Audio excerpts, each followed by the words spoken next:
My name is Matthew.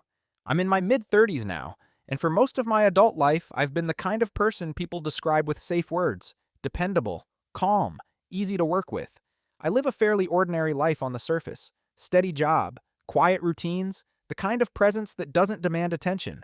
If you met me at a dinner table or in an office hallway, you might assume you already understand me. Most people do. I've learned that being underestimated doesn't usually look like cruelty. More often, it looks like being overlooked, like people deciding without ever saying it out loud that you'll be fine no matter what they take, forget, or leave unsaid. I was rarely argued with, rarely challenged, and rarely fully seen. At the time, I thought that meant I was doing something right. This story isn't about revenge, exposure, or proving anyone wrong in a dramatic way.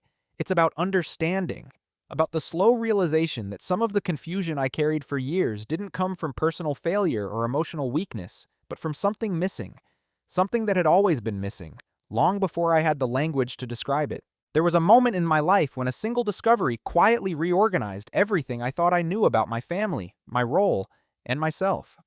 I discovered I had a sibling no one ever mentioned. And in a way that's hard to explain without time and distance, their absence explained everything I never understood. What follows is not a story of confrontation or public reckoning. It's a personal account of how patterns form when truths are withheld, how silence can shape identity, and how clarity doesn't always arrive with noise. Sometimes it arrives alone, late at night, when you finally connect dots you didn't even know were part of the same picture. Over the next hour, I'll walk you through who I was before I knew, how I learned to normalize being invisible, and how one quiet shift changed the way I moved through the world. There are no heroes or villains here, just people, choices, and consequences that unfolded slowly. I'm not sharing this to assign blame, and I'm not asking for sympathy. I'm sharing it because I believe many of us carry unanswered questions about ourselves without realizing they were never ours to solve alone. If you've ever felt like you were adapting to something unnamed, or compensating for a gap you couldn't explain, this story might resonate in unexpected ways. And as you listen, I'd like you to hold one simple question with me. Have you ever blamed yourself for a silence that wasn't of your making? For most of my life, I understood who I was through other people's expectations. Not because they told me directly, but because expectations have a way of revealing themselves through habit, through what people assume you'll do without asking, through what they stop thanking you for. In my family, I was the steady one. Not the loud one, not the difficult one, not the one anyone worried about. I was the child who did fine, the teenager who didn't cause problems, the adult who didn't need checking in on. When relatives spoke about me, it was usually in passing, as reassurance. Matthew's good. Matthew's got it handled. And they were right, in a narrow sense. I did have it handled. I always did. What I didn't realize at the time was that being reliable can slowly turn into being invisible. At family gatherings, conversations moved around me more than through me. I was there to help set up chairs, to drive someone home, to listen while others talked. If decisions needed to be made, I was informed after they were already settled. Not out of malice, just an assumption. I didn't protest. I didn't feel entitled to more. I thought this was what maturity looked like. I learned early how to read a room and adjust myself accordingly. If someone was stressed, I became quieter. If someone else needed attention, I stepped back. I mistook adaptability for virtue, and no one corrected me. In fact, the more I adapted, the smoother things became. Fewer conflicts, fewer questions, fewer reasons for anyone to look too closely at me. At work, the pattern repeated. I was dependable, efficient, and calm under pressure. Managers trusted me with sensitive tasks, but rarely with visible credit. I became the person projects leaned on quietly. When things went right, that was expected. When things went wrong, I was often the one smoothing it over. I told myself this was respect, and maybe part of it was, but it was a particular kind of respect, one that didn't require curiosity about who I actually was. What's strange is that I didn't feel unhappy in an obvious way. There was no dramatic sadness, no clear injustice I could point to, just a low-level sense of being slightly out of frame in my own life, like I was always standing half a step to the side, watching myself perform a role everyone agreed I fit. Sometimes I wondered why I worked so hard to be easy to be around. Why tension, when it did arise, made me feel disproportionately responsible for resolving it. Why I felt guilty for wanting acknowledgement, even internally. But those thoughts felt indulgent. Other people had real problems. Mine felt abstract, ungrateful. In my family especially, I never questioned the emotional architecture. I assumed closeness had limits, that some people were naturally central and others naturally supportive. I believed that love didn't have to be expressive to be real. If something felt missing, I assumed it was because I was expecting too much. I now understand that this belief didn't come from wisdom. It came from conditioning. When you grow up without being fully mirrored, without someone consistently noticing your inner life, you learn to narrate yourself quietly. You learn to validate yourself internally and move on. You become good at not needing things, or at least at pretending you don't. Looking back, there were signs I ignored, moments where I felt oddly detached from family stories that didn't quite include me, gaps in conversations that felt intentional without being explained. I told myself every family had its private histories, that it wasn't my place to ask. So I didn't. I became the version of myself that fit cleanly into everyone else's assumptions. The son who was fine, the relative who didn't complicate things, the man who required very little emotional maintenance. And over time, that version became so familiar that even I stopped questioning it. I didn't know yet that this role wasn't accidental, or that it had been shaped long before I had a say in it. At the time, I only knew this. I was present everywhere and somehow central nowhere, and I had learned to call that normal. The first moment that stayed with me wasn't dramatic. That's why it took so long to recognize it as important. It happened during a family dinner, one of those routine gatherings that blend together over the years. Nothing unusual on the surface. Food on the table, overlapping conversations, familiar rhythms. I remember sitting there, listening more than speaking, when a decision was announced casually. Not discussed. Announced. My parents were planning a significant change, selling a property that had been in the family for decades. It wasn't just financial. It carried history, memories, a sense of continuity. Everyone at the table reacted in real time. Opinions surfaced. Questions followed. Concerns were addressed. I was quiet, waiting for a pause that never came. Eventually, I realized the decision had already been finalized. Conversations moved on. Plates were cleared. The moment passed. Later that evening, I asked, carefully, almost apologetically, when this had been decided. My mother looked surprised, not defensive. She said, "Oh, we didn't think you'd be interested. You always seem fine with things." That sentence landed softly, but it cut deeper than I expected. Not because I needed veto power, not because I disagreed with the decision, but because of what it implied. That my inner world was assumed to be minimal, that my stake in shared history was optional, that my silence had been interpreted as absence. I remember nodding, even smiling. I said something reassuring. I didn't want to make it awkward. The evening ended peacefully. Everyone went home. But I didn't forget that moment. In the days that followed, it replayed in my mind, not obsessively, but persistently, like a faint ache you notice only when you're still. I tried to explain it away. They meant no harm. They know me. They know I don't like conflict. Still, something about it felt off. Not wrong enough to confront, but wrong enough to remember. After that, similar moments became easier to spot. Small decisions are made without me. Family updates are delivered as afterthoughts. Stories about past events where I was technically present but somehow not referenced. Each instance was minor on its own. Together, they formed a pattern I wasn't ready to name. What unsettled me most was that no one else seemed to notice. When I mentioned something casually, I didn't know that was happening. The response was always the same. Mild surprise, followed by reassurance. "We didn't think you'd mind. You're so independent. You're easy." Easy. That word came up often. I started to wonder when being easy became synonymous with being excluded. When calm became code for disinterest.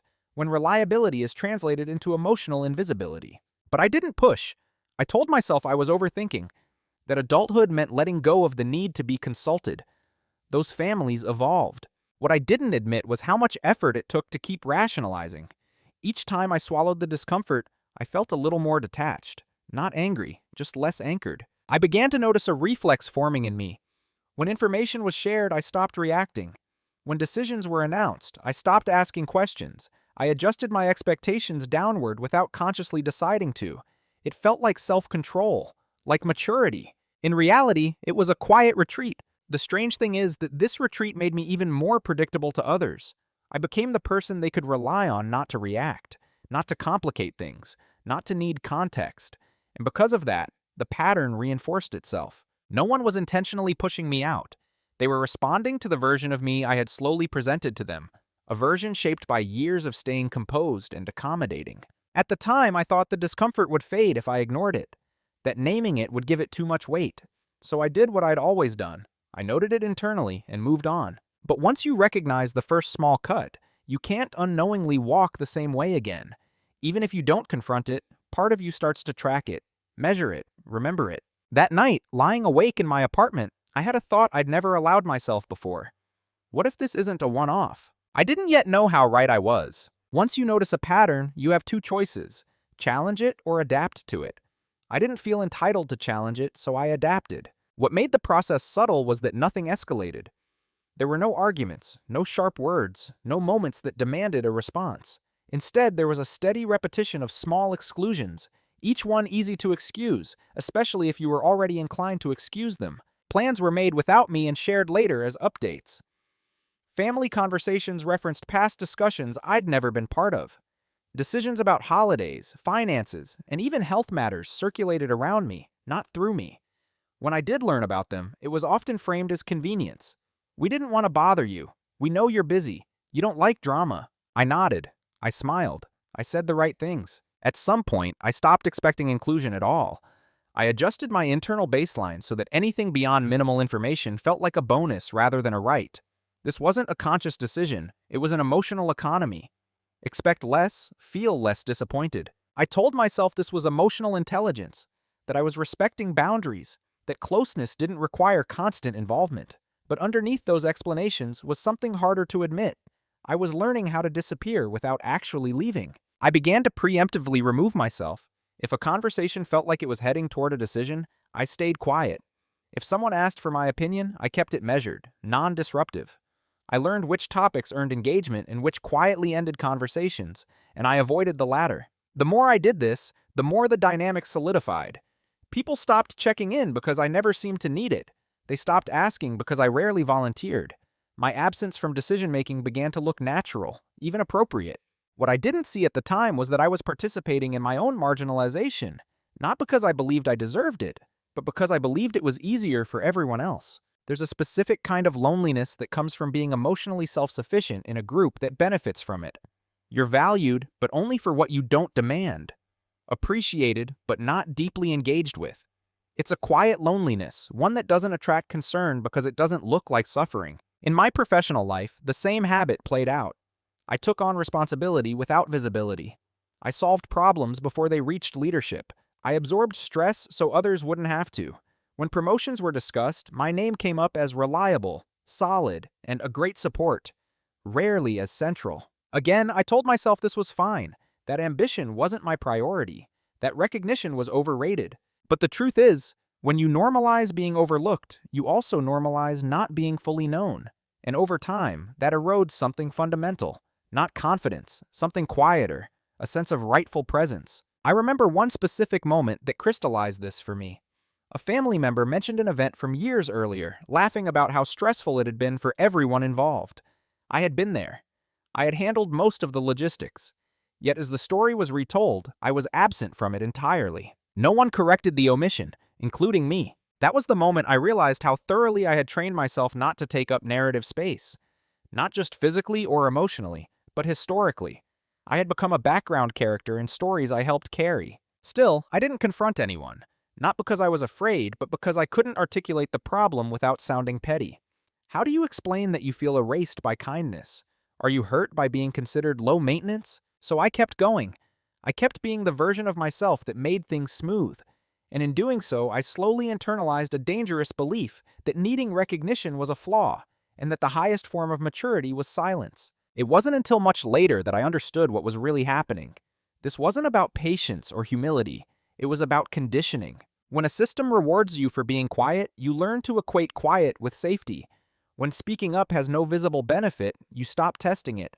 And when no one challenges your disappearance, you begin to assume it's what you're meant for. By the time I recognized this pattern for what it was, it felt too ingrained to change. So I didn't try. Instead, I watched. I observed how roles were distributed, how attention flowed, and how certain people's needs shaped decisions while others adapted around them.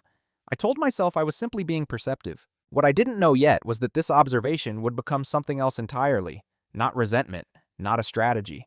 Preparation. Every group, whether it admits it or not, assigns roles. Some are obvious. The leader, the caretaker, the one who challenges everything.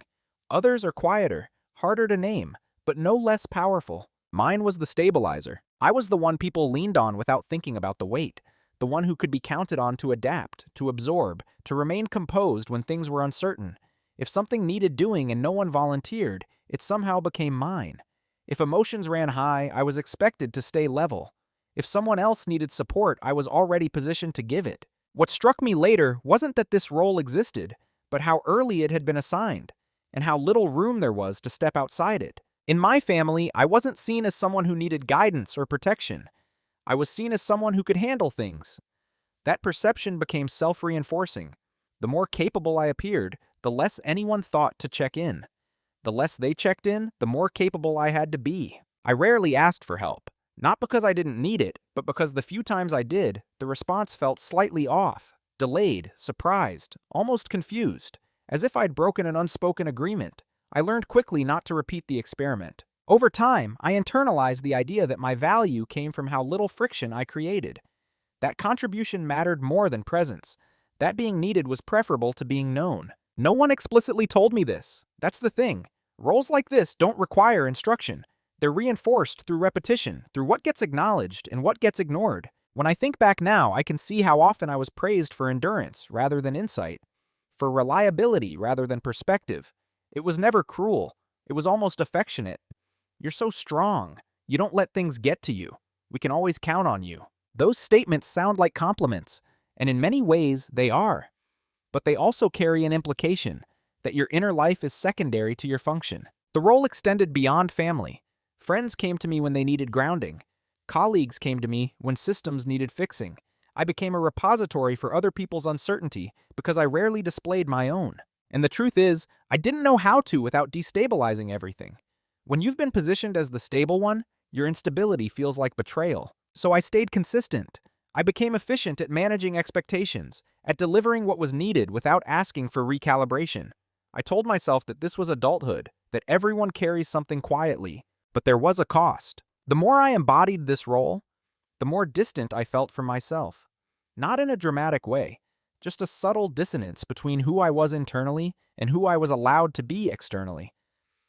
I began to notice how often I filtered my thoughts before sharing them, how instinctively I softened my reactions. I wasn't lying, I was editing, and the edit always moved in the same direction. Less intensity, less need, less presence. What I didn't realize then was that this role wasn't just about convenience, it was about balance. In every system, someone absorbs the excess so others don't have to. And once that function is filled, the system resists change. Looking back, I can see how my consistency allowed other dynamics to remain unexamined, how my silence made room for louder narratives, how my adaptability protected others from having to adapt at all. That's not an accusation, it's an observation. At the time, I still believed the role was chosen, not assigned, that I could step out of it if I wanted to. But belief isn't the same as permission. The first time I sensed that stepping out might come with consequences, it wasn't through conflict, it was through discomfort, mine and theirs. A subtle tension when I didn't respond the way I was expected to. A pause when I didn't immediately offer support. Nothing was said, but something shifted. And that's when I began to understand that this role wasn't just how others saw me. It was how the system functioned. I just didn't yet know what had shaped that system in the first place. The shift didn't happen during an argument or a revelation. It happened on a day that looked unremarkable from the outside. I was cleaning out old files in my apartment, sorting through documents I'd carried from place to place without revisiting. Old folders, utility statements, medical records, things that felt too important to discard but too mundane to examine. I wasn't searching for anything specific. I just wanted less clutter. That's often how change begins, without intention. Near the bottom of a box, I found a thin envelope I didn't recognize. It wasn't sealed. Inside was a photocopy of a birth certificate. Not mine. At first, I assumed it belonged to a distant relative. The last name was familiar. The first name was not. I scanned it quickly, expecting confusion to resolve itself. It didn't. The date was earlier than mine. The place of birth was the same city where my parents lived at the time. The parental names were my parents' names.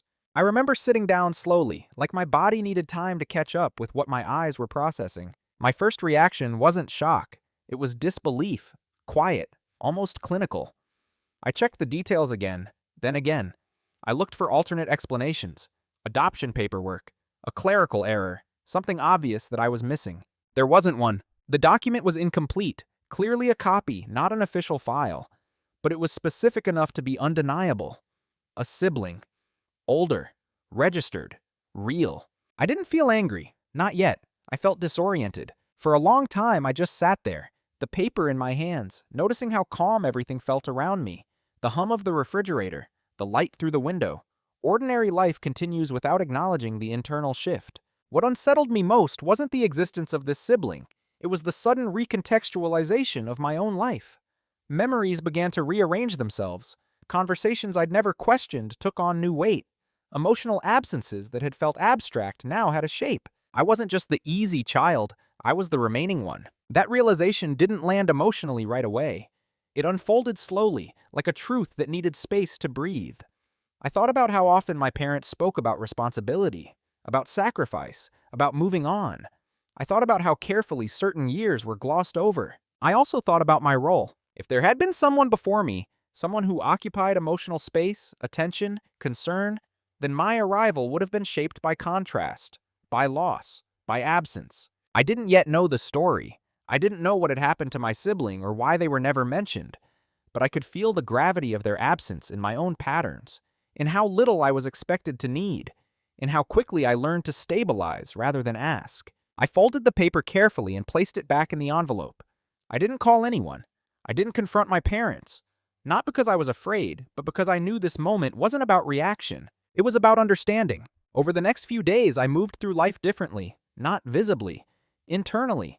I listened more closely to my own thoughts. I noticed how often I'd excused emotional distance as temperament, how I'd assumed certain dynamics were inevitable. This discovery didn't make me feel betrayed. It made me feel clarified. There was a reason I'd been cast as resilient, a reason the system needed me to be low maintenance, a reason silence had been rewarded. I wasn't just adapting to personality, I was adapting to unresolved grief. That realization didn't absolve anyone, but it shifted the narrative. What I'd interpreted as indifference began to look like avoidance. What felt like neglect began to resemble fear of reopening something unspoken. Still, I didn't rush to fill in the gaps. I let the questions sit. I allowed the discomfort to exist without demanding immediate answers. For the first time, my silence wasn't automatic. It was intentional. And that changed everything. After that day, nothing on the surface changed. I still answered calls. I still showed up. I still played the role I'd been playing for years. But internally, the silence I carried was no longer passive. Before, my quietness had been a reflex, an automatic response shaped by habit and expectation. Now it was deliberate, measured, observant. I didn't tell anyone about the document, not because I was planning something, and not because I wanted to protect anyone. I stayed silent because I needed to understand the full shape of what I'd uncovered. Speaking too early would collapse possibilities into explanations. I wasn't ready for explanations. Instead, I began to pay attention to what people revealed without being asked. I noticed how certain topics still caused subtle shifts in my parents' tone. How specific years were spoken of vaguely, without detail. How my presence seemed to cue reassurance rather than openness. They didn't avoid me. They avoided depth, and I understood why. If the existence of my sibling had never been acknowledged, it wasn't because it didn't matter. It was because it mattered too much. Silence wasn't indifference, it was containment. That insight didn't make the silence easier to carry, but it made it purposeful. I stopped filling conversational gaps. I let pauses stretch. I resisted the urge to smooth things over when discomfort surfaced. Not to provoke, but to observe. I wanted to see what happened when I didn't absorb everything. What happened was subtle. Others grew slightly uneasy. Not alarmed, just uncertain. They'd grown accustomed to my predictability, to my emotional buffering. Without it, the system had to self-correct. No one accused me of anything. No one asked what had changed. But I could feel the recalibration. Small glances, slightly longer explanations, questions asked and then retracted. I realized then how much emotional labor I'd been doing without calling it that. How much of the family's equilibrium depended on my restraint? And for the first time, I understood that restraint was a form of power, one I'd been giving away unconsciously. In my personal life, the shift was quieter, but just as real. I stopped over-explaining myself. I declined invitations without justification. I let people sit with my decisions instead of managing their reactions. Some relationships adjusted easily, others didn't. What surprised me most was how little resistance there actually was. I'd spent years assuming that asserting presence would cause conflict, but in reality, most people simply adapted. The ones who struggled were those who had benefited most from my invisibility. And even then, the struggle wasn't dramatic. It was confusion, a sense of imbalance, the absence of something they hadn't realized they relied on. I wasn't punishing anyone. I wasn't withdrawing affection. I was just no longer compensating. At night, I often thought about the sibling I'd never met, about the role they might have played, about the emotional space they'd occupied before disappearing from the narrative. I wondered whether my parents saw my calmness as a relief, as a sign that they'd succeeded in not failing twice. That thought stayed with me. It reframed my childhood entirely, my maturity, my independence, my tendency to internalize. These weren't just traits. They were adaptations to a vacuum. Understanding that didn't make me angry. It made me patient. Patience, I realized, isn't passive. It's an active decision to wait until clarity outweighs impulse. So I waited. I gathered context slowly. I paid attention to what was said and what wasn't. I let the silence work, not as a shield, but as a lens. And through that lens, I began to see something else taking shape. Not resentment, not a plan, but leverage. Not the kind that humiliates or exposes, the kind that comes from knowing the truth, while others assume you don't. For the first time in my life, people underestimated not just my needs, but my awareness. And I didn't correct them. There's a difference between secrecy and privacy. Secrecy hides something out of fear. Privacy protects something until it's ready to be understood. What I was doing fell firmly into the second category. No one noticed the shift because it didn't announce itself. I didn't become colder. I didn't withdraw. I simply became more precise with my attention. I started documenting, not obsessively, not compulsively, but consistently. Dates, conversations, offhand remarks that contradicted earlier versions of events. I wasn't collecting evidence for confrontation. I was mapping a pattern, the way you would map weather systems to understand storms, not to cause them. My leather notebook, the one I'd carried for years, finally had a purpose beyond scattered thoughts. I wrote down memories as they surfaced, pairing them with present-day interactions. I noted which topics produced deflection, which ones produced rehearsed answers, which ones were treated with unusual finality. What emerged wasn't a conspiracy, it was a structure. I realized that the silence around my sibling wasn't just personal, it was logistical. It shaped decisions, timelines, and even finances. Certain assets had been restructured in ways that made sense only if there had been an earlier plan that changed suddenly. Certain moves my parents made, which I'd always assumed were about stability, now looked like containment. And I was positioned perfectly to see it because I'd never been considered a threat to it. People are less guarded around those they underestimate. They speak more freely. They forget to edit. And because I'd spent years being perceived as emotionally low risk, I was privy to unguarded moments. I listened more than I spoke, not in a performative way, but in a way that invited continuation.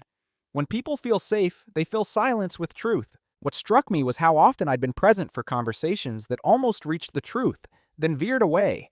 A sentence cut short, a detail glossed over, a joke used as punctuation. Each avoidance was subtle. Together, they formed a perimeter. I also began to research independently. Public records, archive notices, old addresses. I didn't push boundaries. I followed threads that were already visible once you knew where to look. Nothing illegal, nothing invasive, just connections that had been waiting for context. Slowly, the outline of my siblings' life emerged. Not their personality, not their voice, but their existence. The fact of them. The fact that they had lived, been acknowledged, and then removed from the story. I felt a strange sense of respect for the silence then. Not approval, but understanding. The silence hadn't been laziness or neglect. It had been maintained, a way to keep the present from collapsing under the weight of the past. But maintenance has a cost. It requires someone to absorb the pressure. That someone had been me. Once I saw that clearly, something settled inside me. Not anger, not grief, just alignment. I stopped questioning whether I was imagining things. I wasn't. The pattern was too consistent. The omissions are too precise. What they never noticed was that my quietness had changed function. It was no longer an adaptation. It was a vantage point. They also didn't notice how my questions changed. I asked fewer of them, but when I did, they were carefully timed, framed innocently, answered more than they should have been. I learned which narratives were rehearsed and which weren't, which details were stable and which shifted depending on the audience. And most importantly, I learned which truths were considered dangerous, not because they were shameful, but because they were destabilizing. All of this happened without confrontation, without raised voices, without accusation. From the outside, I was the same Matthew, reliable, calm, easy. From the inside, I was assembling a full picture of the system I'd grown up in, and my place within it. I didn't yet know what I would do with that understanding. I only knew that ignorance was no longer an option, and once you see a system clearly, you can't unknow it. There's a moment when preparation stops being passive and starts becoming a threshold. I could feel myself approaching it, not urgently, not emotionally, but inevitably. Because once you understand why you were shaped the way you were, you have a responsibility to decide whether you'll continue serving that shape. And I was no longer sure I would. The private reveal wasn't a single fact. It was the moment when all the facts I'd gathered stopped feeling separate and began to lock into place. I was sitting alone in my apartment, the notebook open in front of me, pages filled with dates, fragments, and cross-references. I wasn't searching anymore. I was reviewing. And as I did, a realization surfaced. Not with drama, but with finality. My sibling hadn't simply been erased from conversation.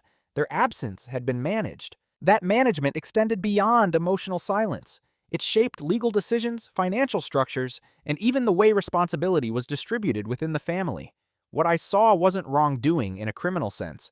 It was risk avoidance, a careful narrowing of narratives to prevent old wounds from reopening. And I was the unintended solution. Because I was younger, adaptable, and temperamentally quiet, I became the place where unresolved weight could rest without complaint. My independence wasn't just admired, it was relied upon.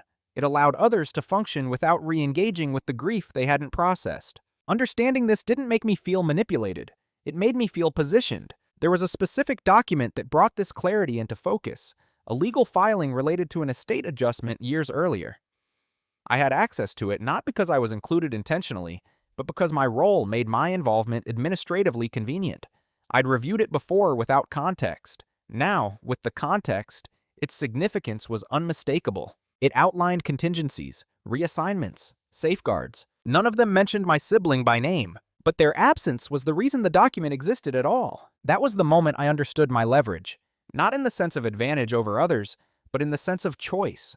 I had information that reframed the entire structure. I knew which assumptions the system depended on. I knew which truths were being protected, and why. And most importantly, I knew that my silence was still being interpreted as ignorance. I closed the notebook and sat back. I didn't feel triumphant. I felt grounded. There's a clarity that comes when you realize you're not behind. You're just early. Early in seeing what others have avoided seeing. Early in understanding what others have worked hard not to articulate. This wasn't about exposing anyone. It wasn't about correcting the past. It was about deciding what kind of adult I would be in the present. For the first time, I understood that my options weren't limited to confrontation or compliance. There was a third path, quiet realignment. I could continue playing the stabilizer, absorbing weight that wasn't mine. Or I could redistribute it, without accusation, without force, simply by stepping into my full awareness. The private reveal wasn't about discovering my sibling's fate. That remained partly unknown, and perhaps always would. It was about discovering my own role in the aftermath. I realized then that the system would continue as long as I supported it unconsciously. But systems don't require permission to change. They only require one element to stop behaving predictably. That element was me. I didn't act immediately. I didn't even change my behavior drastically. I just stopped protecting a structure that had never been explained to me.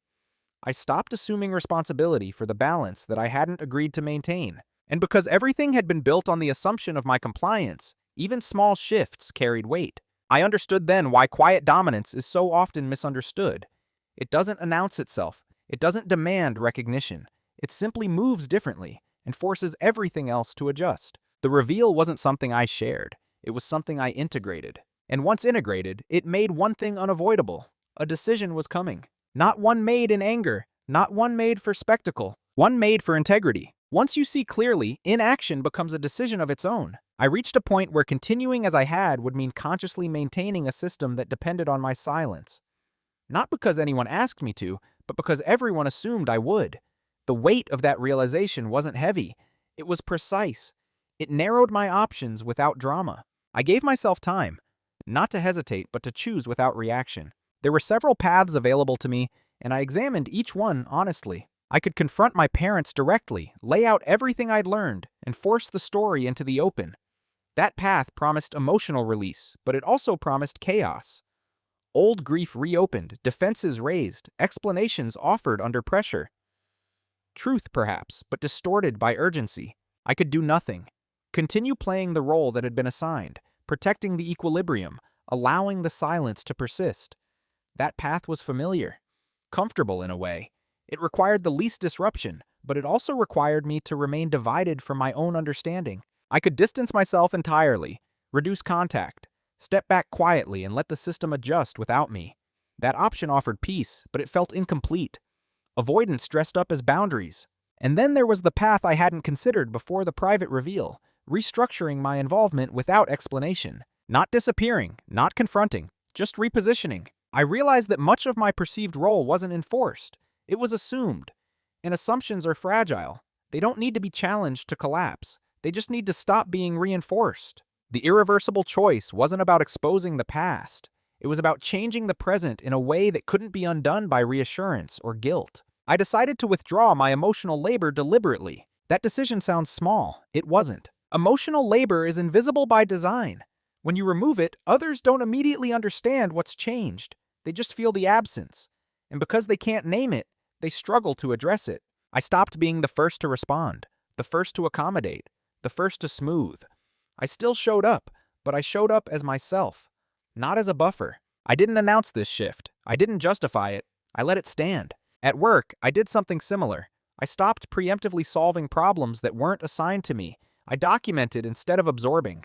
I let processes reveal their weaknesses rather than compensating for them. These weren't dramatic moves, they were structural ones. What made them irreversible was that they changed how others related to me. Once people recalibrate their expectations, they rarely return to the old ones. The system adapts, or it strains. I knew there would be consequences, not punitive ones, but relational ones. Discomfort, confusion, possibly resentment. I accepted that. The decision point wasn't a moment of courage, it was a moment of honesty. I acknowledged that continuing to carry what I hadn't chosen was a form of self-erasure, and I was no longer willing to participate in that, even quietly. I also acknowledged something else, that my parents' silence had come from pain, not malice. That didn't obligate me to maintain it. Understanding explains behavior. It doesn't mandate endurance. Choosing myself didn't mean rejecting them.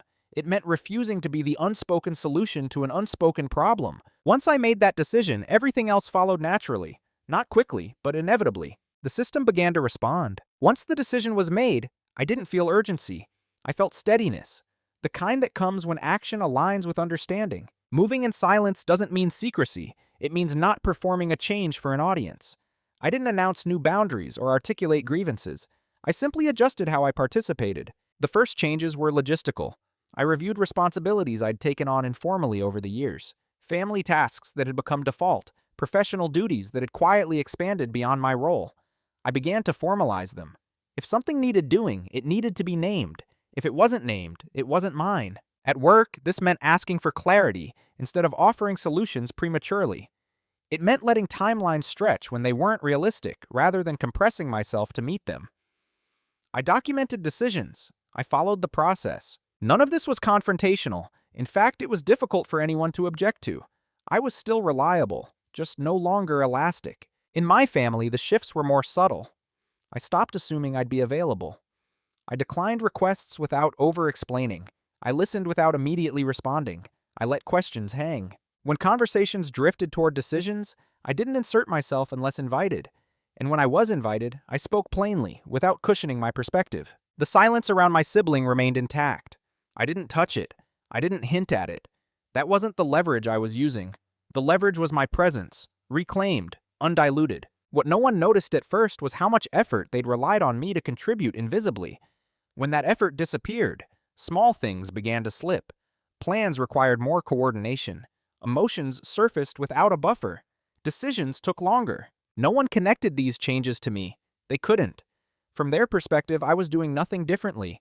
I wasn't withdrawing. I was simply no longer compensating. That's the paradox of quiet movement. When you stop overfunctioning, others experience it as loss, even though you've only returned to baseline. I also made practical preparations. Financial independence had always mattered to me, but now it became non-negotiable. I simplified accounts, separated obligations, and clarified contingencies. Not because I expected conflict, but because autonomy is easier to maintain than reclaim. These actions weren't reactive. They were preventative. Emotionally, I practiced restraint of a different kind. I let people experience their own reactions without managing them. I resisted the urge to reassure, to contextualize, to make things easier. At first, this felt unnatural, almost unkind, but I reminded myself I wasn't withdrawing care, I was withdrawing control. Control over outcomes, control over how others felt, control over the narrative. The narrative would have to adjust on its own. What surprised me most was how quickly the system began to reveal its fault lines. Without my quiet stabilization, tensions surfaced that had nothing to do with me. Old disagreements reemerged, miscommunications multiplied. I didn't comment on any of it, I observed. Moving in silence gave me something I'd never had before. Unfiltered information. I could see how people behaved when I wasn't smoothing the path. I could see which dynamics were resilient and which depended on my presence. And through that observation, I gained confirmation. This wasn't about personality, it was about structure. By the time others began to sense that something had changed, it was already too late to revert. Expectations had shifted, habits had broken, the old equilibrium was gone. And still no one knew why. The consequences didn't arrive all at once. They unfolded gradually, like a system adjusting to a missing support beam. First with minor creaks, then with visible strain. At first, it showed up as confusion. Simple things took longer. Plans that used to come together smoothly now stall. Conversations looped. People followed up more often, unsure whether something had been handled. I watched this happen without intervening. In my family, small frustrations surfaced where there had previously been ease. Schedules conflicted, responsibilities overlapped. Emotional moments lingered instead of being resolved quickly. I could sense the discomfort, even when no one named it. They didn't blame me. They didn't blame anyone. They just felt unsettled. That was the hardest part, to witness discomfort without rushing to relieve it, to trust that allowing others to feel the absence of my emotional labor was not cruelty, but honesty. At work, the effects were more measurable. Projects moved more slowly. Issues escalated rather than being quietly resolved. Meetings became longer and more detailed. For the first time, inefficiencies that had been masked by my overfunctioning were visible to everyone. This visibility changed how others behaved. Colleagues began to prepare more thoroughly. Managers clarified expectations. Responsibility became more evenly distributed, not because I demanded it, but because the system required it. What I noticed was that my perceived value didn't diminish, it shifted. I was no longer seen as the silent fixer. I was seen as a participant whose input mattered because it was no longer automatic. In my family, the shift was more personal. People began checking in more, not with concern, but with curiosity. "Are you okay? You've been quieter lately. Is everything all right?" I answered honestly, without explanation. "I'm fine." Which was true, finer than I'd been in years. The irony wasn't lost on me. Only when I stopped absorbing everything did others begin to notice me. Not dramatically, but attentively. Still, there was an undercurrent of loss they couldn't quite name. The absence of ease, the disappearance of predictability. And predictability, I learned, is often mistaken for stability. There were moments when I was tempted to step back into the old role.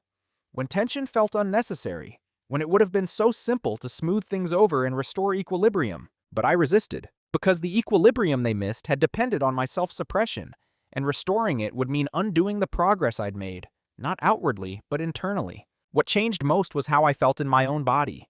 I was less tense, less vigilant. I slept better. I didn't rehearse conversations in advance. I trusted myself to respond in real time rather than preemptively managing outcomes. That internal shift confirmed the decision more than any external reaction. I began to understand something fundamental. Systems don't collapse when one person stops compensating. They evolve, or they reveal what they've been avoiding. In this case, both happened. Family dynamics adjusted awkwardly. Some people stepped up, others pulled back. Conversations became more direct, sometimes uncomfortably so. And while no one mentioned the deeper silence, the one around my sibling, it hovered closer to the surface. Not because I pushed it there, but because the structure that had kept it buried was weakening. I didn't know how or when that silence would finally be addressed. I only knew that it was no longer being quietly supported by my compliance. And that was enough. The consequences had begun, not as punishment, not as revenge, as reality. By the time they realized something fundamental had changed, they were already responding to the effects rather than the cause. That's the thing about systems built on unspoken roles. They don't recognize the role itself until it's gone. They only recognize the inconvenience its absence creates. In my family, the tone shifted first. Conversations became careful, then tentative. There was a new alertness in the room, as if everyone was waiting for someone else to step in and restore what had quietly disappeared. I could sense the unasked question forming. Why does this feel harder now? They tried small repairs, more frequent check-ins, over-explanations, gentle humor where tension lingered.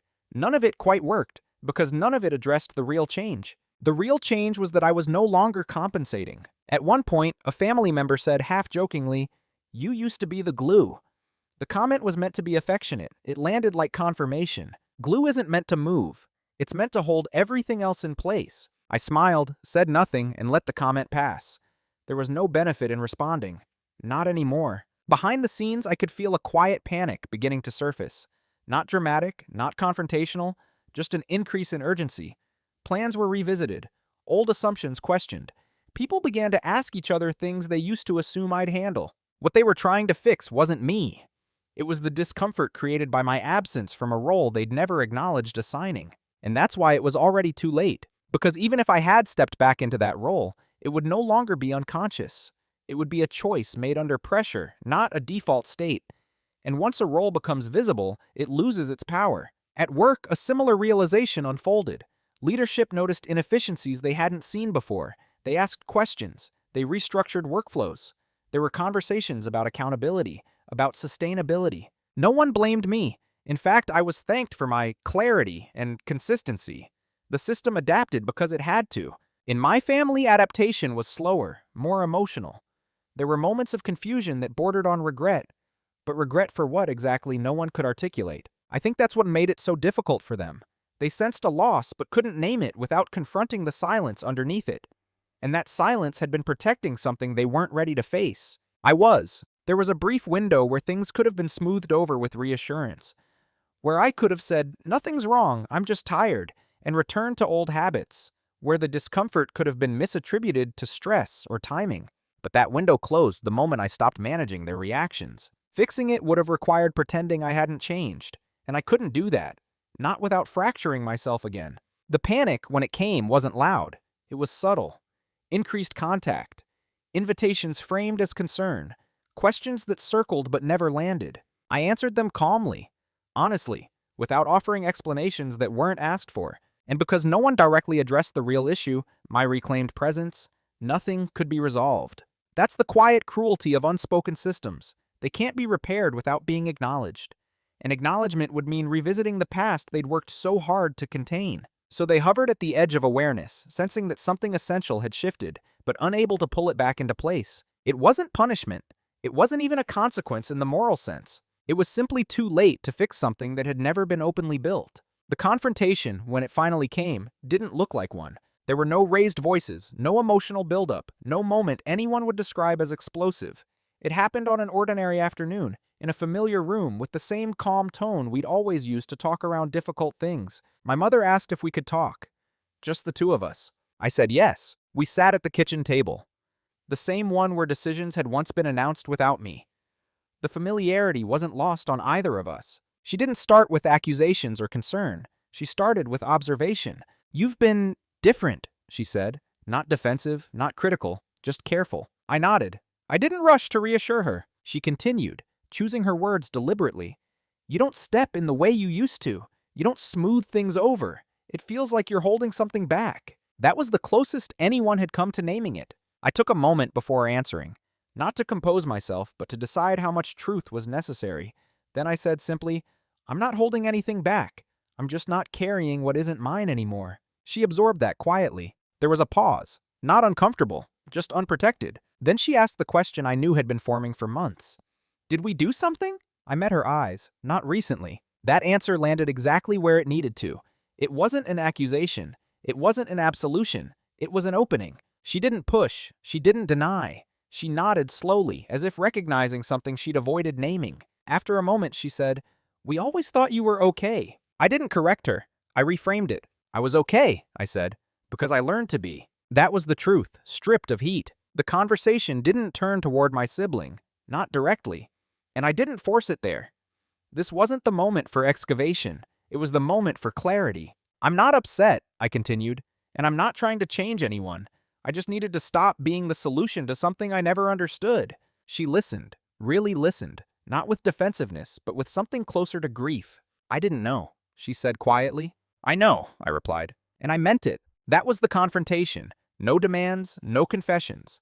Just two people acknowledging a shift that could no longer be undone. When we stood up from the table, nothing was resolved, but something was respected. From that point on, the dynamic changed, not dramatically, but permanently. Expectations recalibrated. Silence was no longer assumed to be compliance. My presence carried weight simply because it was chosen. The truth about my sibling remained largely unspoken, but it no longer needed to be weaponized or revealed.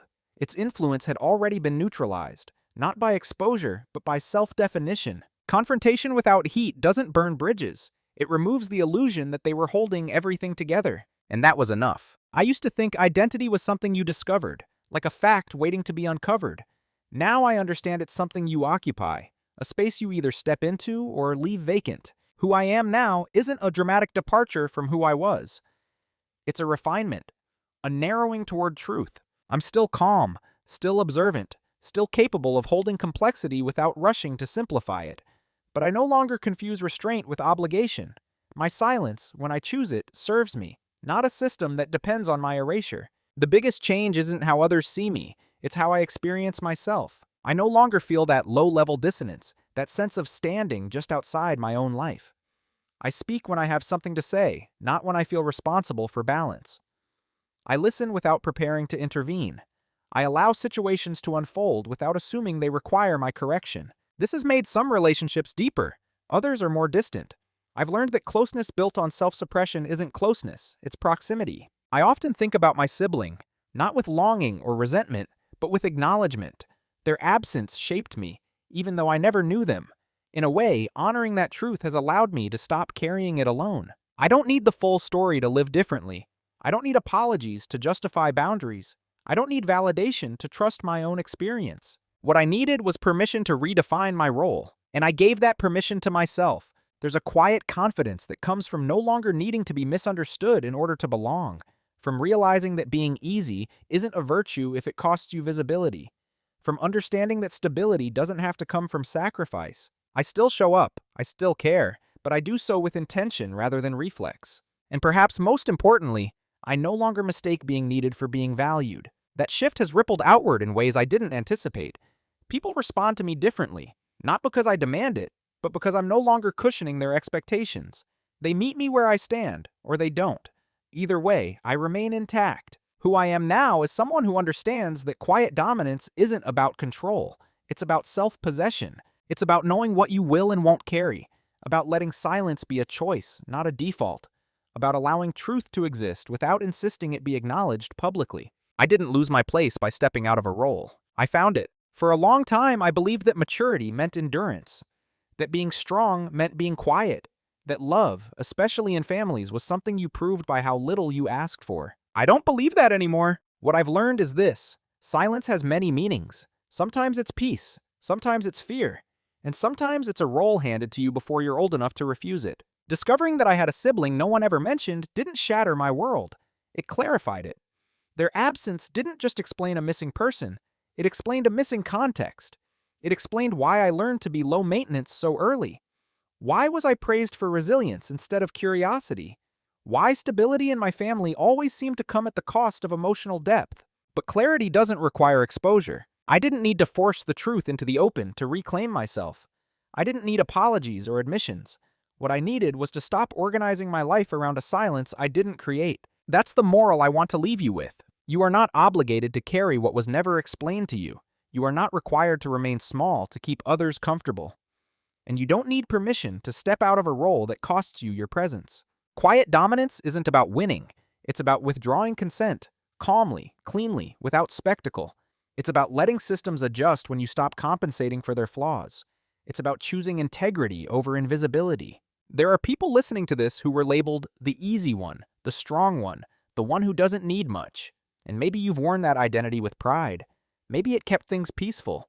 Maybe it kept you safe. But I want you to consider this gently. What part of you learned to disappear so that others wouldn't have to feel something? You don't have to confront anyone. You don't have to rewrite the past. You don't even have to speak. Sometimes the most powerful shift is internal. When you stop absorbing, stop smoothing, stop silently fixing what you never broke, that shift will change things.